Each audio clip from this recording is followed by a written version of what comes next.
Wow. I really can't thank everyone enough for subscribing. I don't even know how to start this. I've been doing YouTube for 15 years, and those 15 years I've been trying to break 1,000 subscribers, so it really means a lot to me. I appreciate you for taking a look at my channel, my content, and subscribing. I know a lot of people came over from Mike's channel, so thank you to those for watching the Phi-Tech video and taking a look at what I have on my channel as well. It really means a lot to me. Mike's a great guy. I've known him for a few years now. But I guess for my 1,000 subscriber special, as I'll call it, I kind of want to talk about how I got into cars and kind of what I want to do with the channel and what the original branding of the channel was supposed to be and how I kind of want to incorporate that into future videos as well. Without a further ado, let me talk about my first project car, how I got that, and what I'm doing today with it, because it hasn't been in any videos yet, but I kind of want to talk about it because the car does mean a lot to me. It's very sentimental, and what I might do with it on this channel as well. So let's get started.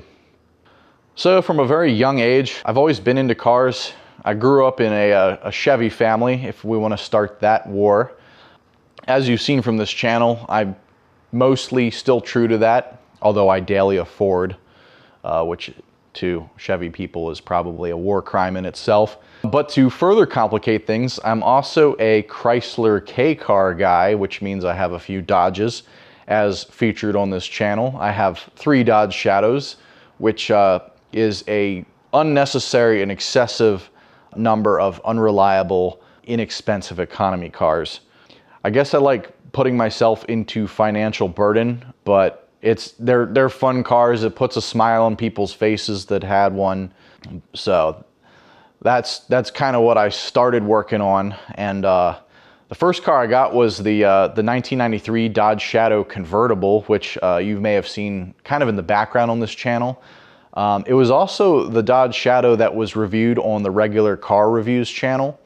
And I've been bugging Doug DeMuro to try and do a review with it, and he's replied and said if he's ever in the area, maybe. But I know he's busy. He's got his channel to run, and he's probably waiting for one to go on Cars and Bids. But anyways, I got this car, this convertible in 2013, and it was kind of an accident.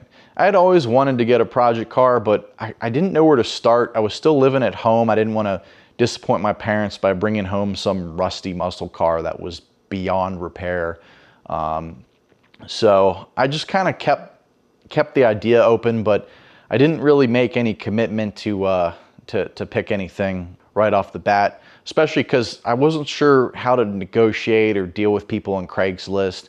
In 2013, I was dating someone, and I became close with their family, and they had this convertible in their driveway on their property.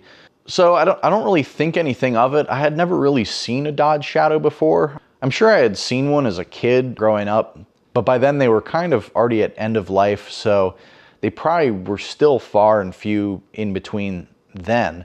Pretty much all of the Shadows made were made before I was born, with the exception of some 93s and the 94s.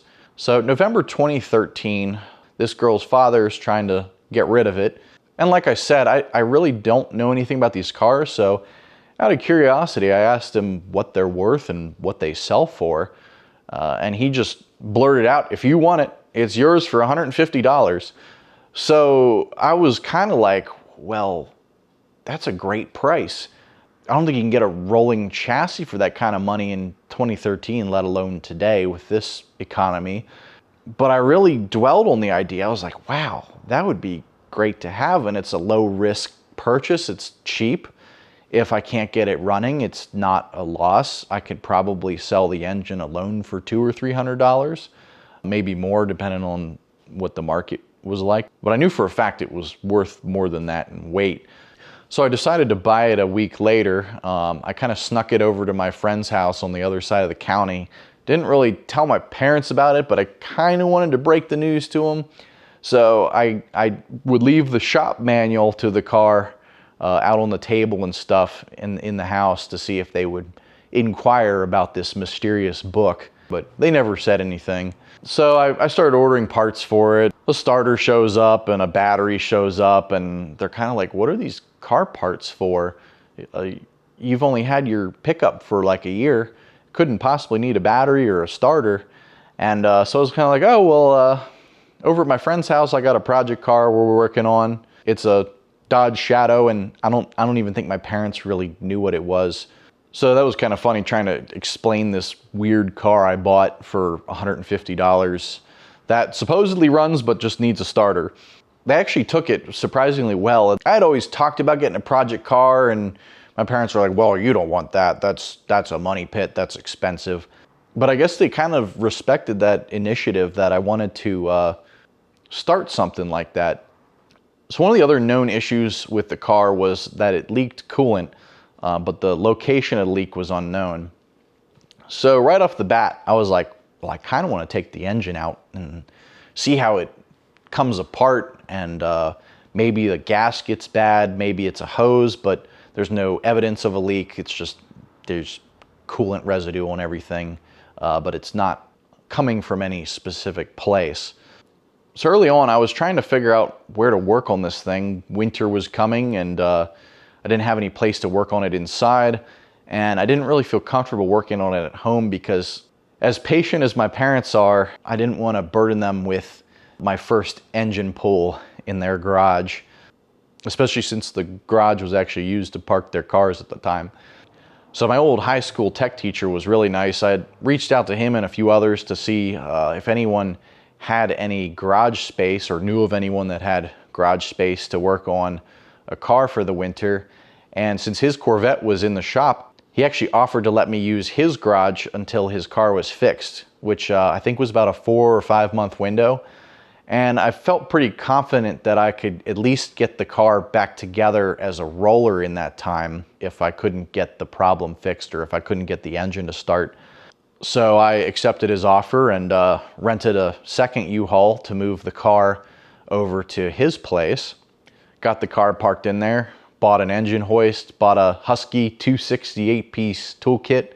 So I get to work taking it apart, get the whole engine out of the car by myself. Again, I had never pulled an engine before. I didn't even know if engines had timing belts, timing chains, or both, and really only knew the fundamental or theory of how an engine worked and how cars in general work. So this was all a new learning experience for me, and what would probably take a seasoned mechanic a long weekend, I did over about 3 or 4 months. And come April, I got the engine in the car, I turn the key, and it starts right up, albeit a little loud because I didn't put the exhaust flange bolts on correctly, but I figured that out a few weeks later. But anyways, I'm understandably incredibly nervous. I just put this car together by myself without much help from friends. I had a few friends come help me here and there, but for the most part, I did the whole repair by myself. Oh, and the coolant leak turned out to just be the cross pipe from the water pump. The gaskets were fine, but I replaced them anyway. So after I got the tags and insurance on this car, I go to fire it up for the first time, and I'm just ecstatic. I mean, this is the first time I had ever taken a car apart like that and put it back together. And really, it was the first time I had followed through with a personal project. I mean, I'd always done good in school and in work, but I never really took time to follow through completely with a personal project. So that was really a big life accomplishment for me. And driving it up to the Damascus town center to check to see if it's working and get a few last minute parts to finish putting it back together, I just felt this nervousness and thrill at the same time. I mean, I was terrified that something was going to fall off the car, but it was also such a thrill that something that I fixed with my own 2 hands could move under its own power like that. And it wasn't a fast car by any means, and it still isn't a fast car. I mean, it's still pretty much the way I found it, with the exception of some cosmetic stuff. But I mean, it's such a fun car to drive in the sense that it just cruises, it revs low, it's got a ton of torque for what it is. Like, again, it's no Camaro, but it just feels good to drive. And the first drive was phenomenal. And I grew up driving trucks and riding in trucks, so to me it was very sporty, very zippy. I've had a few mechanical scares that would have forced me to park it.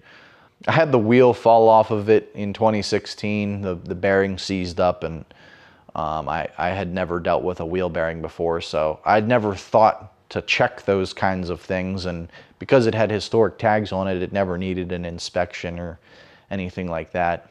But yeah, I've just taken care of it over the years, just tried to keep it as clean and factory as possible. Tried to keep it out of the elements as best I could. I mean, I garage keep it now. Growing up, I had to find ways to keep it undercover. So at first I was kind of cheating and parking the car in the basement of the Bethesda Crescent building in downtown Bethesda. I had a key card that I would use to park my truck during the day for work. I was somehow able to get 2 cars into the building without letting the access control system know. And then for a while I was rotating cars, so I would take the truck out, and then when I wanted to drive the convertible, I would drive the truck to Bethesda Crescent, park the truck and take the Shadow out. And I did that for about 2 years without any issue. And then the key card, I had to turn the key card in because I went to school full time, so I didn't have access to the garage. I ended up parking it outside at home. For a while it was at a relative's house, but then that house got sold. So it ended up back outside. And then I got the storage unit in Hagerstown, which was like an hour and a half away. And I had that up until I bought this house. And then that was just way too far away from here, about 2.5 hours with typical traffic. So I let that storage unit go. But I didn't really need it because this garage is roughly the same size as the storage unit. It's definitely wider. It's not as long, but I think square footage wise, this room is about 200 square feet bigger. So in theory, I can fit more stuff in here. And actually I can, because I can fit 4 cars in here.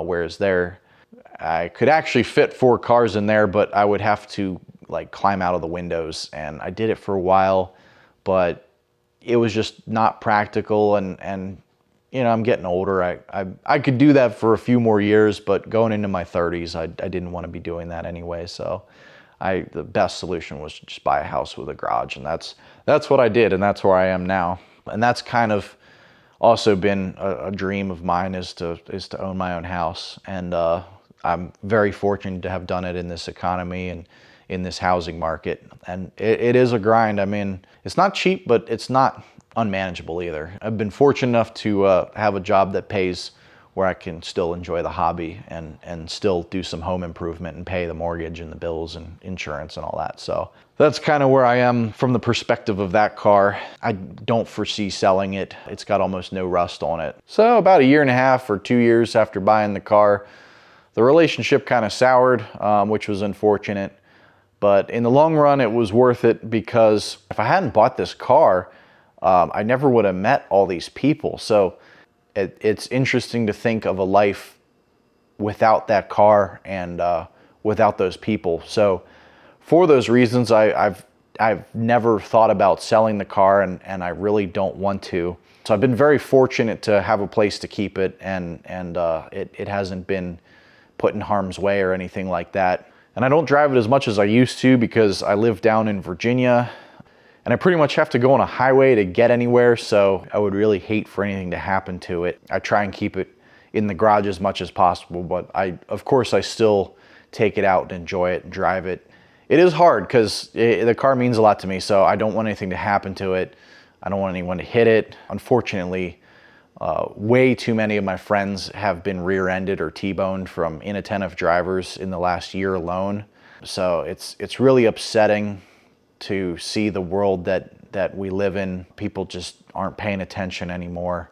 It really is an issue, and with everyone going back to work and getting back on these major roads and highways, it just seems to be getting worse and worse. And I'm sure the evolution of the smartphone isn't helping that either. And I don't know the best solution for that. I'm not going to get into that right now, but it really has been hard to enjoy driving it in recent years because of the driving culture that exists in the United States. It still gets out there. I still drive it to work, but I think considering it's coming up on 30 years, it's kind of a late model classic now.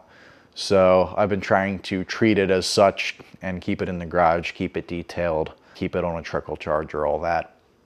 So I know this is kind of a long story and I don't really know where I'm going with it, but I guess my message here is if in doubt, buy the damn car. You're not going to regret it. And if you do, you can always sell it. But the friends you'll make and the places you'll go, it truly has been an experience the last 9 years, and it kind of brings a tear to my eye. And I'm not a very emotional person, but it really is hard to imagine a life without that car and the friends I made alongside it. So that's the story of the 93 Dodge Shadow convertible. So now I kind of want to talk about how Trip the Road came to be. It's actually kind of interesting because the name itself goes back to 2009. And I kind of want to talk about the original vision of the channel and kind of the vision moving forward. I came up with Trip the Road in 2009 when I was fortunate enough to go on a cross-country road trip with my family. We all piled into a conversion van for 6 weeks, 6 of us, which even in a conversion van is pretty close quarters to spend with your family for a month and a half. It was a wonderful trip. It was an unforgettable experience, especially in the late 2000s. The video technology wasn't quite there, but during the trip, I actually took a lot of video footage, most of it which came out kind of crummy and low res because I was using a standard definition camcorder. But I started to learn Premiere Pro on that trip. And it really allowed me to explore video editing more than I had ever done before. I mean, I started on Windows Movie Maker. I think a lot of us did. And then I had a software called Magic's Movie Edit Pro, I think 12.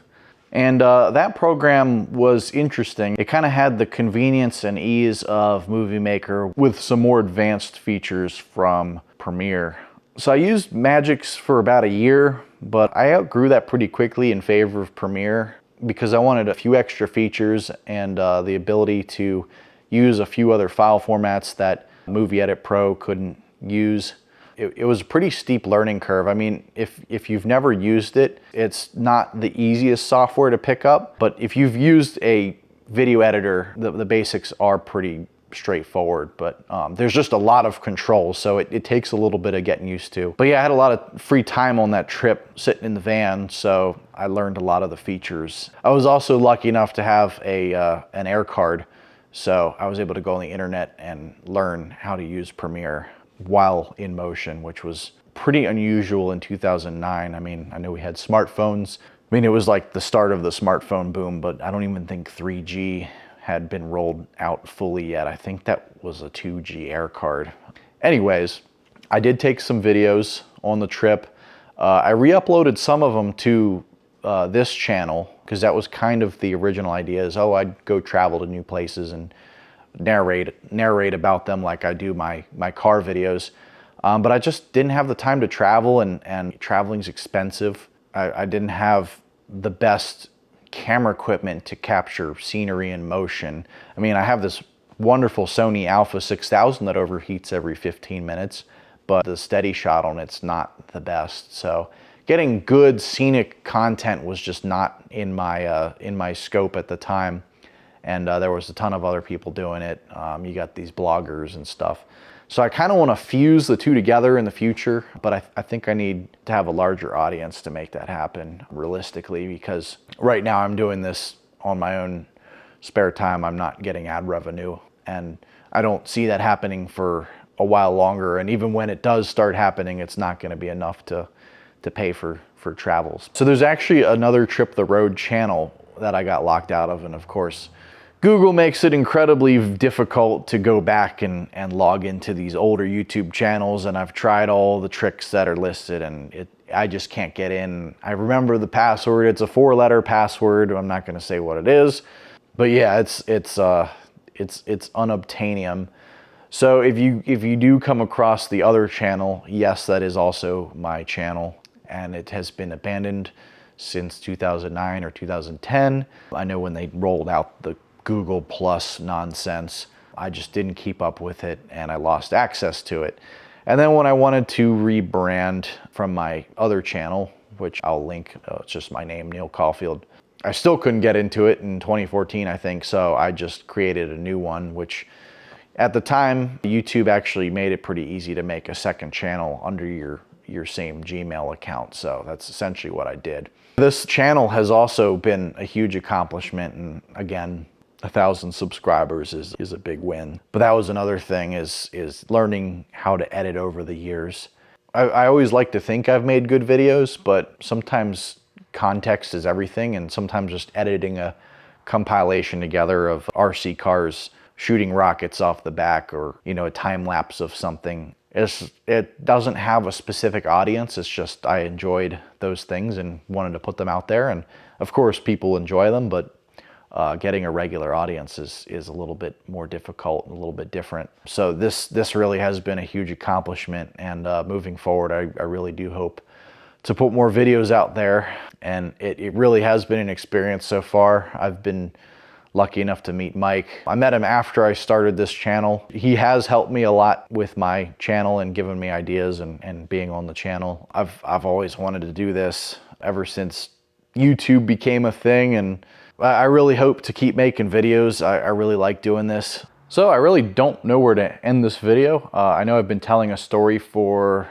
insert time code here, but again, I just really want to thank everyone for subscribing or checking on this video and checking on the channel. It means a lot to me. This has been a goal of mine for 15 years now, and with work and life and all that, it's not always possible to grind away at YouTube full time. And honestly, I'm amazed YouTube's still around after all these years with all the other platforms. So it really is exciting.